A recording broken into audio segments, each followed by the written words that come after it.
Hello friend, स्वागत है आपका आपके अपने YouTube channel UP exam by Vivek Paliwal पर। मैं विवेक आप लोगों के लिए लेके आ गया हूँ पैट की जो हमारी श्रृंखला चल रही है उसका पार्ट 2 आज हम लेके आए हैं। इसमें हम डिस्कस करेंगे एक और डीआई। जैसा कि मैंने बताया था आपको, लगभग लगभग 5 से 6 डीआई हम एग्जाम से पहले पहले डिस्कस कर लेंगे। पिछली जो वीडियो है उस पर आपका बहुत प्यार मिला, उसके लिए आप लोगों का बहुत बहुत शुक्रिया। अगर आपने वो वीडियो नहीं देखी है तो आप डिस्क्रिप्शन में उसका मैंने लिंक दिया हुआ है, आप उसमें जाके उस वीडियो को पूरा देख सकते हैं। और अगर आपको पैट में डीआई में फुल मार्क्स लाने हैं तो आप इन 3 4 5 वीडियो को ही देख जाइए अच्छे से। लगभग लगभग इसी पैटर्न पे आपके एग्जाम में वीडियोस वीडियोस की जो क्वेश्चन है, उसी पैटर्न के जो क्वेश्चन है आपके एग्जाम में देखे जाएंगे। ठीक है, तो शुरू करते हैं आज की वीडियो को। सबसे पहले अगर आपने सब्सक्राइब नहीं किया है चैनल को सब्सक्राइब करना और अपना वैल्यूएबल कमेंट वीडियो पूरी देखने के बाद जरूर करें। और वीडियो को लाइक करें और दोस्तों के साथ अपने शेयर करें।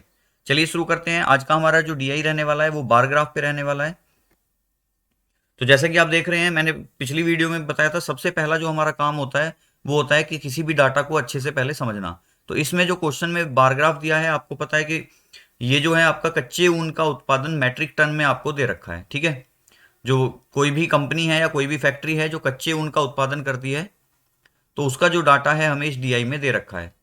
ये भी आपका पिछले डीआई की तरह previous year UP triple SC में पूछा गया क्वेश्चन है। पैट का ही एक एग्जाम की किसी शिफ्ट का क्वेश्चन है। मैंने सारे के सारे जो क्वेश्चन उठाए हैं वो पैट के एग्जाम से उठाए हैं। तो अब वो कह रहा है कि भाई किसी कंपनी के द्वारा अलग अलग वर्षों में, आपको वर्षों की संख्या भी दे रखी है, 2013 14 14 15 16 17 17 18 18 19 और 20 21 तक की। तो यहाँ पे जो डाटा है आपको 2013 से लेके 2021 तक का दे रखा है। जैसे कह रहा है कच्चे ऊन का उत्पादन मैट्रिक टन में, मतलब अगर हम बात करें किसी कंपनी की 2013-14 के उत्पादन की, तो 2013-14 में जो उत्पादन हुआ है वो हुआ है 56 मैट्रिक टन। ऐसी 14-15 की अगर हम बात करें तो 51 मैट्रिक टन हुआ है। 15-16 में 53 मैट्रिक टन। 16-17 में 65 मैट्रिक टन। 17-18 में लगभग आपका कह सकते हो आपका 76 मैट्रिक टन है। 18-19 में जो उत्पादन हुआ है वो आपका 58 मैट्रिक टन है। और 19-20 में 68 मैट्रिक टन। और ऐसी 20-21 की अगर हम बात करें तो 73 मैट्रिक टन इसमें टोटल उत्पादन है। अब पहला सवाल पढ़ते हैं। देखो, सबसे पहले डाटा को हमने समझ लिया, अब हम देखते हैं सवाल नंबर फर्स्ट अपना। क्वेश्चन कह रहा है कि कच्चे ऊन के उत्पादन में अधिकतम वृद्धि निम्न में से किस वर्ष दर्ज की गई। मतलब जो प्रत्येक वर्ष में जो चेंजेस आ रहे हैं उसमें उत्पादन में या प्रोडक्शन में, वो सबसे ज्यादा किस वर्ष रहा है ये हमें देखना है। 2013-14, 19-20, 16-17 या 15-16। अब आप देख रहे होगे, अगर हम डाटा को देखें तो हमें केवल 2 या 3 हमारे जो बार हैं या जो हमारे ग्राफ हैं वो 2 से 3 ही हैं जो सबसे ज्यादा ऊंचाई पे जा रहे हैं। या तो ये 63 65 से 53 पे गया है, या 53 से 65 पे गया है, या फिर 65 से 76 पे गया है, या फिर 58 से 68 पे गया है। ये 3 ग्राफ जो है हमारे सबसे हाईएस्ट पीक पे हैं। बाकी तो सब देखो इसमें डिक्लाइन है, 51 से 53 है और 68 से 73 है। उसने पूछा है अधिकतम वृद्धि। तो अगर हम देखें, कंपेयर करें 53 से 65 पे जाने पे कितना चेंज आया, 12 का। भाई 53 10 63 और 2 65। 65 से 76 पे जाने पे कितने का चेंज आया, 11 का। और 58 से 68 पे जाने पे कितने का चेंज आया, 10 का। तो सबसे अधिकतम वृद्धि कौन से में हो रही है, 12 वाले में हो रही है। और 12 वाला जो वर्ष है वो आपका कौन सा होगा, 2016-17, क्योंकि 2015-16 में 53 है और 16-17 में ये 65 हो गया है। तो 16-17 आपका सही आंसर हो जाएगा। तो जो क्वेश्चन नंबर 1 है हमारा, उसका सही आंसर होगा ऑप्शन नंबर सी। 2016-17 का जो वर्ष है वो आपकी अधिकतम वृद्धि वाला वर्ष रहा है। चलिए दूसरे क्वेश्चन को देखते हैं अब। पहले 4 वर्षों के उत्पादन की तुलना में, पहले 4 वर्षों के उत्पादन की तुलना में अंतिम 4 वर्षों में ऊन के उत्पादन में कितने प्रतिशत वृद्धि दर्ज की गई है। अब पहले 4 वर्षों का उत्पादन कौन कौन सा, आपका 56, 51, 53 और 65। आप जोड़ लीजिए ना, 5 3 8 8 और 1 9 और 6 15 का 5 कैरी कितना हो गया, 1 6 और 5 11, 5 16 और 5 21, 21 और 1 22। तो आपका 4 वर्षों का उत्पादन कितना हो गया, टोटल 225। चलिए अब अंतिम 4 वर्षों का देखते हैं। अंतिम 4 वर्ष कौन कौन से, 76, 58, 68 और 73। चलिए जोड़ लेते हैं इन्हें भी, 3 और 8 3 11, 11 8 19, 19 और 6 25 का 5 हासिल कितना आ गया 2, 7 और 2 9, 9 और 6 15, 15 और 5 20, 20 और 7 27, यानी कि ये कितना हो गया आपका 275।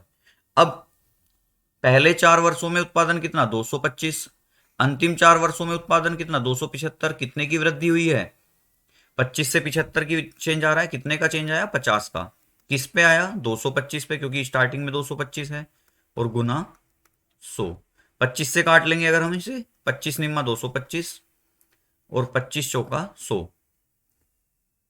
ये बन जाएगा आपका 200/9। 9 से अगर हम इसे डिवाइड करेंगे तो 9 दूनी 18, 2 बचेगा, 9 दूनी 18, तो 22 की रेंज में आपका आंसर आएगा। अब अगर हम इसे आगे सोल्व करेंगे तो 0 लग जाएगा, और 9 दूनी 18, 9 दूनी 18 यही चलता रहेगा। तो 22.22% की वृद्धि दर्ज की गई है पहले 4 वर्षों की तुलना में अंतिम 4 वर्षों में। तो आंसर जो है हमारा वो हो जाएगा ऑप्शन नंबर बी, 22.2 हमारा सही आंसर होगा। थर्ड क्वेश्चन पे आते हैं अब। आशा करता हूं आप लोगों को चीजें समझ आ रही होंगी, डायरेक्ट हम क्वेश्चन कर सकते हैं, कोई दिक्कत नहीं है। क्वेश्चन 3 है हमारा, 8 वर्षों के दौरान औसत उत्पादन कितना था। तो इस बार हमें 8 वर्षों का औसत उत्पादन, देखो डीआई में आपको पुराना डाटा भी काम में आ सकता है। कैसे, हमसे क्वेश्चन में क्या पूछा है कि 8 वर्षों के दौरान औसत उत्पादन कितना था, तो हम क्या करेंगे, देखो अभी हमने पहले 4 वर्ष का टोटल किया था और अंतिम 4 वर्ष का भी टोटल, तो हम इनको ही जोड़ लेते हैं, 200 और 200 400, और 75 और 25 कितना 500, तो टोटल कितना है 500। औसत उत्पादन है, औसत बराबर क्या होता है कि औसत बराबर होता है हमारा कुल योग बटे कुल संख्याएं। अब योग हमारा आ गया कितना 500, संख्याएं कितनी है, अब वर्षों की संख्या गिन लो कितनी है, 1 2 3 4 5 6 7 8, तो टोटल वर्ष कितने हैं हमारे 8, तो औसत निकाल देंगे 8 छिंग 48, 6 की सीरीज में आ रहा होगा, 6 की सीरीज में देखो हमारे 2 ऑप्शन है, चलिए आगे कर लेते हैं, बचेगा कितना 2, 8 छिंग 48 हो गया, 6 8 दूनी 16 और 8 पंजे 40, तो जो औसत उत्पादन आया है वो 62.5 मैट्रिक टन आया है। तो ऑप्शन नंबर बी जो है हमारा इसका सही आंसर हो जाएगा, 62.5 मैट्रिक टन जो है हमारा औसत उत्पादन। देखो ध्यान रखना है कि डीआई का जो डाटा है वो एक दूसरे से रिलेट हो जाता है, तो आप पहले से दूसरे को रिलेट कर सकते हैं। जैसे हमने पिछले क्वेश्चन का ही डाटा उठा के इस वाले क्वेश्चन में रख दिया, तो हमारा जो टोटल करने का टाइम है वो सारा का सारा बच जाएगा हमारा। चलिए नेक्स्ट क्वेश्चन पे चलते हैं अब। पिछले वर्ष की तुलना में किस वर्ष ऊन के उत्पादन में अधिकतम घटत हुई। इस बार हमसे पूछा है कि पिछले वर्ष की तुलना में किस वर्ष में ऊन के उत्पादन में अधिकतम घटत। अब घटत वाले वर्ष देखते हैं हम।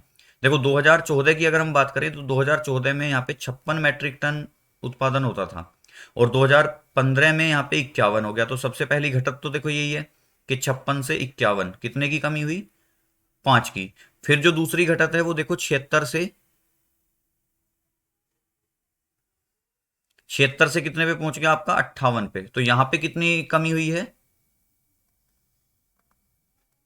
भाई, 76 से अगर हम 58 को घटाएं तो 58 10 68 10 78, यानी कि यहाँ पे जो कमी हुई है 18 की कमी हुई है। और देखो घटत वाले वर्ष केवल 2 ही हैं, या तो 14 से 15 में, 13 से 14 से 15 में है, या फिर आपकी 18 से 19 में है। अब यहाँ पे 5 की घटत है, यहाँ पे 18 की है, तो सबसे ज्यादा घटत जो हुई है वो 2018-19 में हुई है। तो आंसर जो आ जाएगा वो आप ऑप्शन नंबर ए, यानी कि 2018-19 जो है वो सबसे अधिकतम घटत वाला वर्ष रहा है।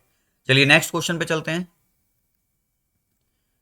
नेक्स्ट क्वेश्चन है हमारा, 2014-15 में ऊन का उत्पादन 2019-20 के उत्पादन का कितना था। अब 14-15 में उत्पादन कितना हुआ है, आप देख सकते हैं कि 14-15 का जो उत्पादन है आपका वो 51 मैट्रिक टन है, कि 14-15 में कितना उत्पादन हुआ 51 मैट्रिक टन। और किससे कंपेयर करना है 19-20 के उत्पादन, 19-20 का उत्पादन कितना है आपका 68, तो 68 मैट्रिक टन। आपसे पूछा है कि भाई 14-15 का उत्पादन 19-20 के उत्पादन का कितना था, तो हमने दोनों का हिस्से रख लिए। अगर हम देखें तो 17×3 = 51 और 17×4 = 68, तो ये 3/4 हिस्सा आ रहा है, और हमें ऑप्शन भी ऐसे दे रखे हैं 1/3 2/3 1/2 और 3/4, तो आंसर क्या हो जाएगा हमारा 3/4। इस क्वेश्चन का जो आंसर है वो हमारा 3/4 होगा। तो ऐसे ही हम सारे डीआई इजीली सोल्व कर सकते हैं। डीआई में कुछ नहीं होता, अगर आपको परसेंटेज रेशो और एवरेज, ये 3 टॉपिक अच्छे से आते हैं तो आप डीआई इजीली समझ सकते हो, बस आपको डाटा को समझना आना चाहिए। तो ये 5 क्वेश्चन हमारे थे टोटल, क्योंकि आपको पता है डीआई में 5 ही सवाल आते हैं एक सेक्शन में। तो अगर आपको वीडियो पसंद आ रहा है तो चैनल को सब्सक्राइब करेंगे और वीडियो को लाइक करेंगे, ताकि हम इस सीरीज को कंटिन्यू रख सकें। वीडियो को लाइक करना ना भूलें और दोस्तों के साथ शेयर करना भी ना भूलें। 28 और 29 को आपका एग्जाम है, आपको पता है। तो उससे पहले पहले मेरी गारंटी है, अगर आप ये वीडियोस भी देख जाओगे तो भी आपका डीआई का सेक्शन बहुत अच्छा हो जाएगा। वीडियो पे बने रहने के लिए धन्यवाद। चैनल को सब्सक्राइब करना और बेल आइकन को दबाना। Thank you.